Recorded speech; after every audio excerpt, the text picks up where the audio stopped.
see that.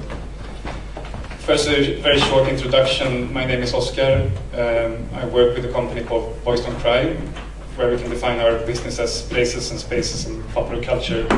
We do mostly and a lot of shops. Actually, the result of our work is very often shops, retail solutions. So, definition of work also is consumer and brand interfaces through meaningful actions, and actions is what I'm going to try to talk about. And the thesis that I'm going to present is actually, and you see in the image, from a Lone Ranger hero black box designer perspective to generative collective learning concepts. That's the transformation I'm going to try to run through. That will do wonders for business, and I represent that here by showing one of these Lone Ranger hero, even if they have an office of 200 architects or something. The image is the hero architect is Zaha, a very famous Turkish woman designer that builds enormous amount of big buildings in Dubai and China, for moment, in Europe also.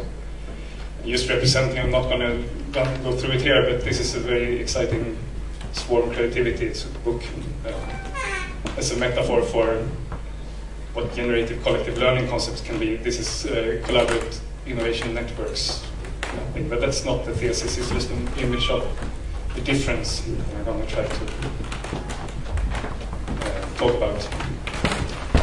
So firstly, since we have a past, architects especially have a very long past, thousands and thousands of years of work and worth, societal worth, perceived worth.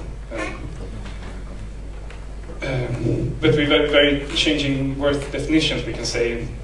I mean, in the beginning, it was from the emperor or from religion's worth that manifest a value proposition for what God can actually be on earth with his churches.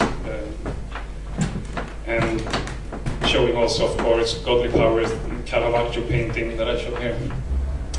To later worth definitions, the modernism with Mies van der Rohe, Corbusier, for example, and also, of course, a lot of propaganda.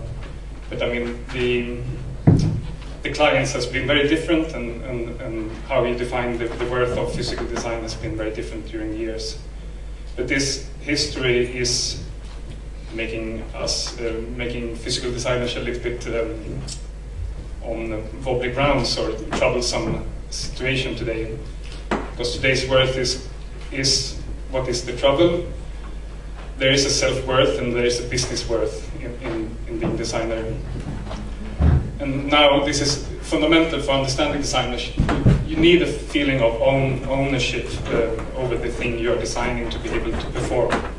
Otherwise you get detached and you won't produce anything good. And that thing that you need, this ownership, is what makes it a little bit hard. And one thing we used to say is designers, you can't live with them, or you can't live without them. Because being a part of a business with this sense of own or collaborations, it's hard. But also, without good designers, nothing good will come and will be done.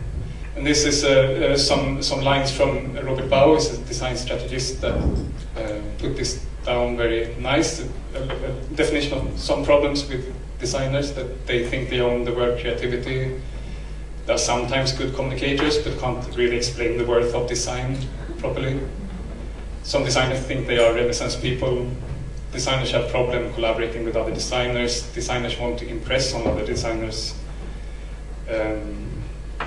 Because often the perception is that the other designers are the only one that understands actually the fineness of what you're doing.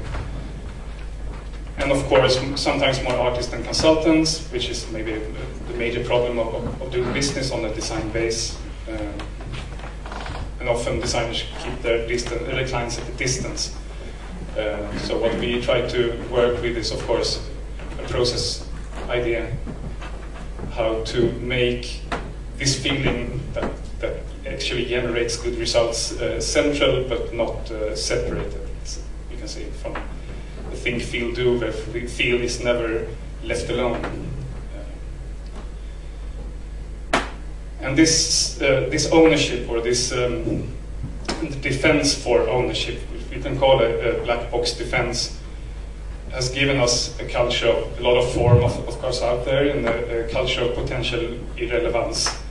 And that irrelevance is, of course, not true when you look at the one-to-one perspective, my relation to a chair maybe I designed or something, but when you put everything together on a big map, everything gets a little bit typical.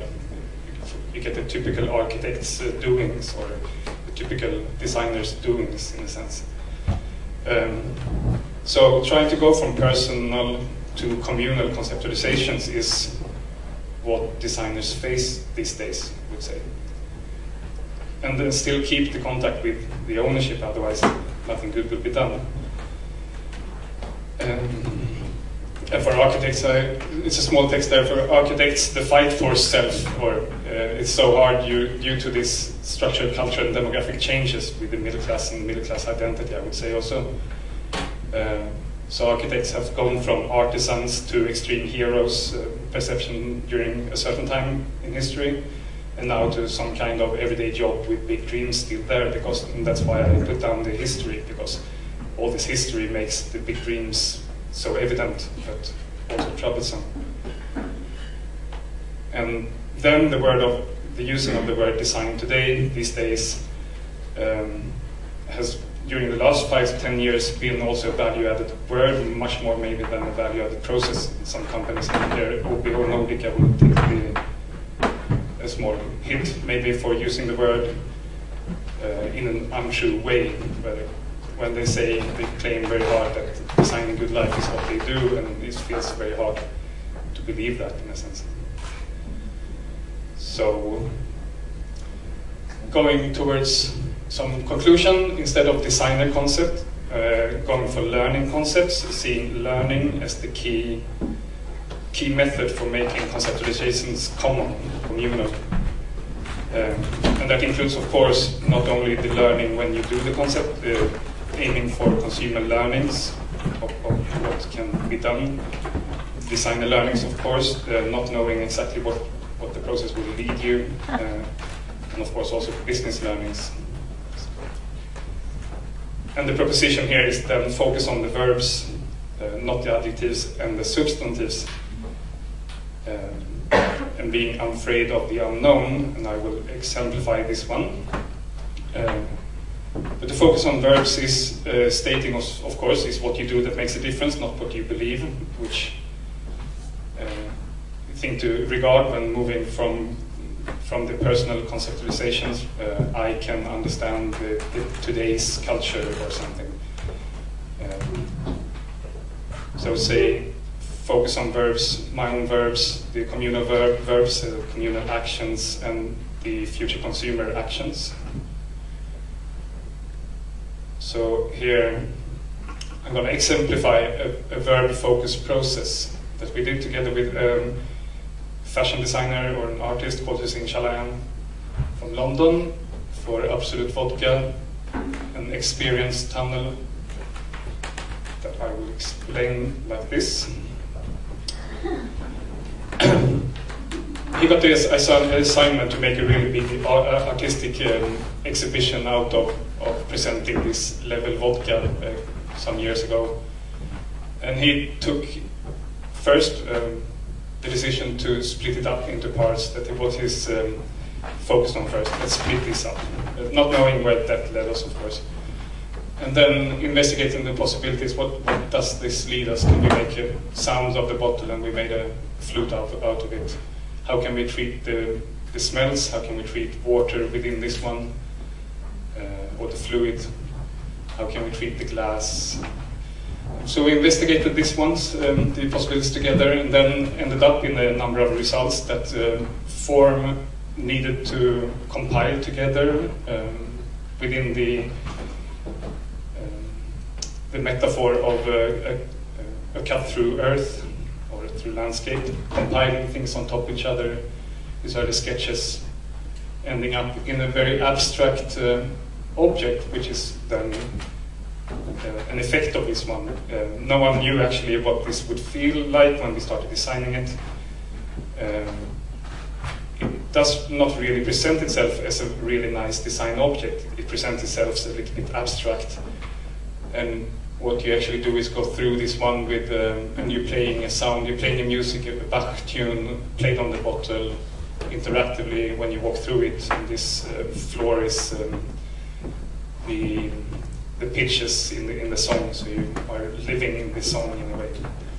And then smells, different smells are you experience different smells when moving through the tunnel, blindfolded.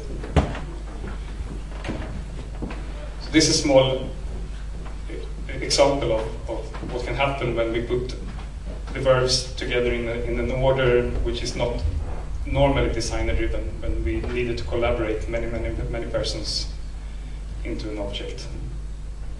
I think that's my thesis, and maybe this was shorter than 10 minutes, but